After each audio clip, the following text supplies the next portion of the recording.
दशा मुझे दीन को भगवन संभालोगे तो क्या होगा, अगर चरणों की सेवा में बचा लोगे तो क्या होगा। दशा मुझे दीन को भगवन संभालोगे तो क्या होगा, अगर चरणों की सेवा में बचा लोगे तो क्या होगा।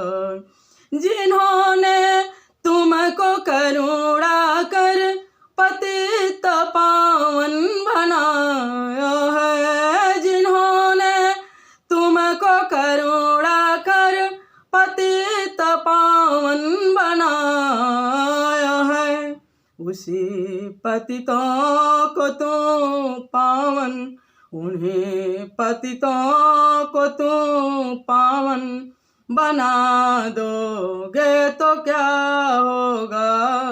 दशा मुझे दीन को भगवन संभालोगे तो क्या होगा।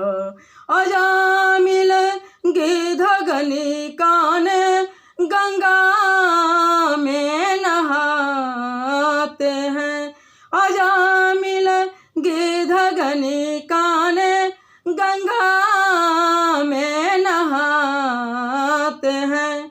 हमें बिंदु सपापी को, हमें बिंदु सपापी को नहा दोगे तो क्या होगा। दशा मुझे दीन को भगवन संभालोगे तो क्या होगा। दशा मुझे दीन को भगवन संभालोगे तो क्या